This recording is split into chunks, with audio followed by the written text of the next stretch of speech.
भगवते वासुदेवाय. तर आपण श्रीमद भागवत महापुराण पाहत आहोत आणि त्यातील आपला अध्याय 20 ज्ञानयोग, कर्मयोग आणि भक्तियोग हे पाहणार आहोत. उद्धव म्हणाला, हे कमलनयन श्रीकृष्णा, कर्मांचे गुण दोष पाहूनच वेदांनी विधी निषेध सांगितले आहेत आणि शिवाय वेद ही आपलीच ईश्वराची वाणी आहे. वेदांनीच वर्णाश्रमांचे भेद, प्रतिलोम, कनिष्ठ वर्णांच्या व्यक्तीने उच्चवर्णीय कन्येशी विवाह करणे आणि अनुलोम उच्च वर्णाच्या व्यक्तीने कनिष्ठ वर्णाच्या कन्येशी विवाह करणे यामुळे होणारा वर्णशंकर, द्रव्य, देश, आयुष्य, काल, स्वर्ग आणि नरक हे सर्व सांगितले आहे. अशा प्रकारे विधी निषेध सांगणारे आपलेच वेदवाणी रूप वचन गुण दोषामधील भेद पाहून आचरल्याशिवाय माणसांचे परमकल्याण कसे करणार? हे सर्व शक्तिमान परमेश्वरा, आपले वेदच पितर, देव, माणसे यांना कल्याणाचा मार्ग दाखविणारे डोळे आहेत. कारण या डोळ्यांनी स्वर्ग, मोक्ष, जगाचे कारण इत्यादी अन्य प्रमाणांनी न कळणाऱ्या वस्तू व त्याची साधने दिसतात. गुणदोषामधील भेददृष्टी वेदवाणीच आहे, कोणा माणसांची नव्हे. आणि वेदांची भेददृष्टीचा निषेधही केला आहे. यामुळेच माझ्या मनात संशय उत्पन्न झाला आहे.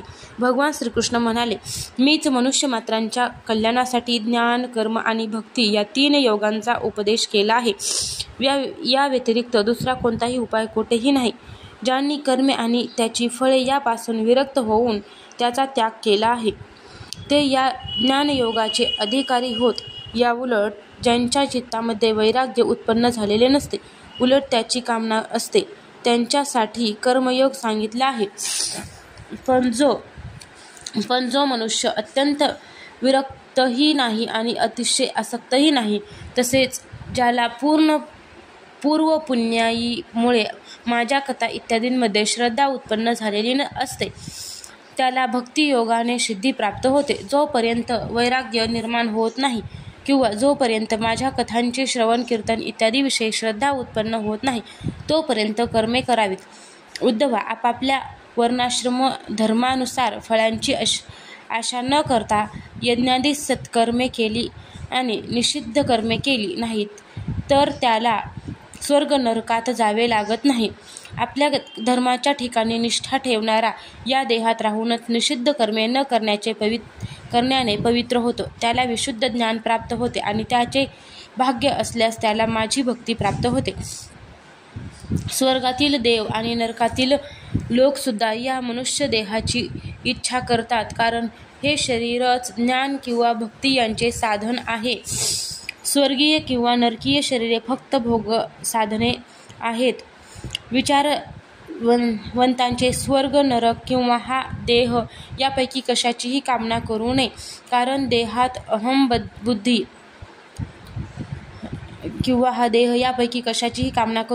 देहात अहंबुद्धी बाळगल्यामुळेच त्याच्याकडून प्रमाद घडतात.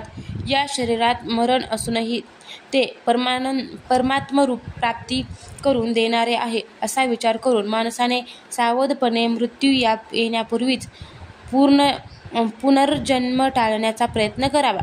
हे शरीर एक वृक्ष आहे. यावर घरटे तयार करून जीवरूपी पक्षी त्यात राहतो.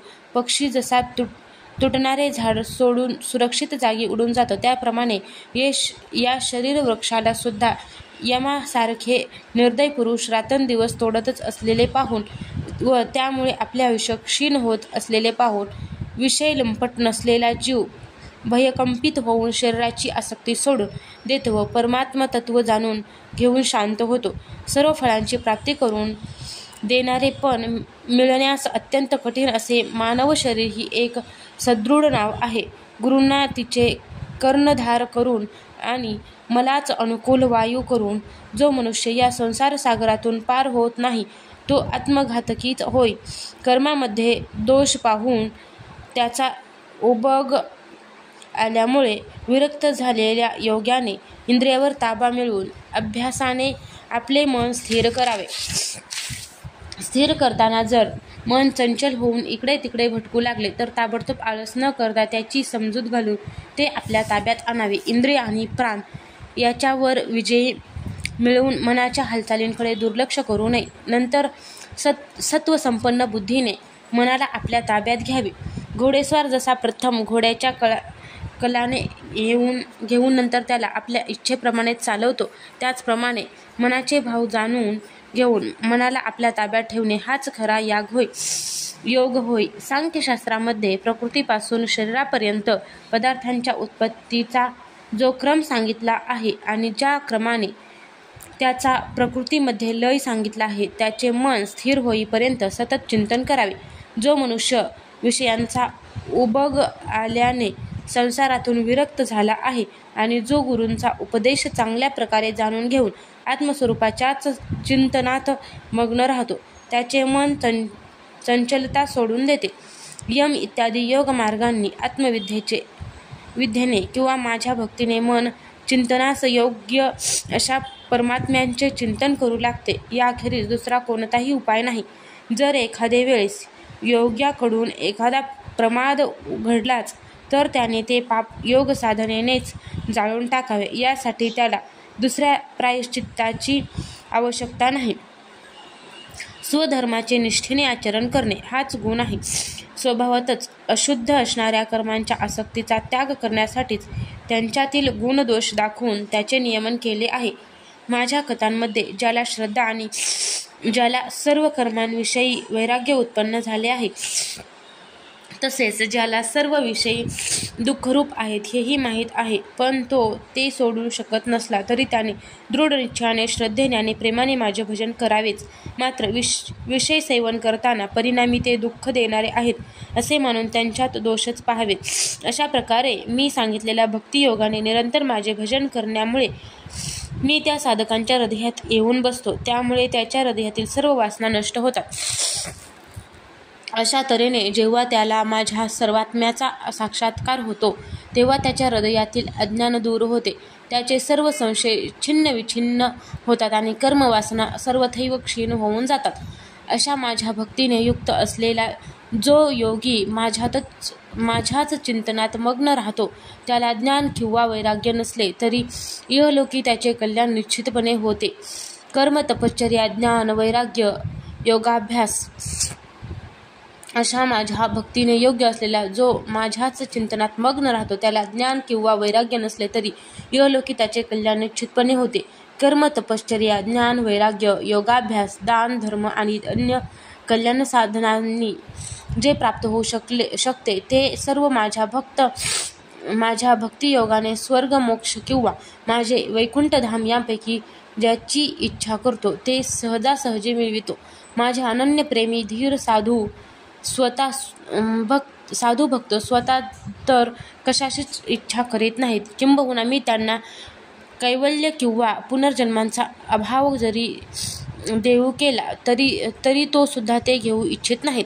कशाचीही अपेक्षा न करणे यालाच श्रेष्ठ निःश्रेयस म्हणतात. म्हणून ज्याला कोणतीही कामना किंवा अपेक्षा नाही, त्याचीच माझ्या ठिकाणी भक्ती निर्माण होते. जे बुद्धीच्याही पलीकडे असलेल्या परमात्मा तत्वाला प्राप्त झाले आहेत, त्या माझ्या समदर्शी महात्म्यांचा आणि माझ्या अनन्यप्रेमी भक्तांचा या विधिनिषेधाद्वारे होणाऱ्या पुण्यपापांशी काहीही संबंध असत नाही. अशा प्रकारे जे लोक मी सांगितलेल्या या ज्ञान, भक्ती आणि कर्ममार्गाचा आश्रय घेतात, ते माझ्या परमकल्याण स्वरूप अशा धामाला प्राप्त होतात, कारण परब्रह्मतत्व त्यांनी जाणलेले असते. अध्याय 20 समाप्त.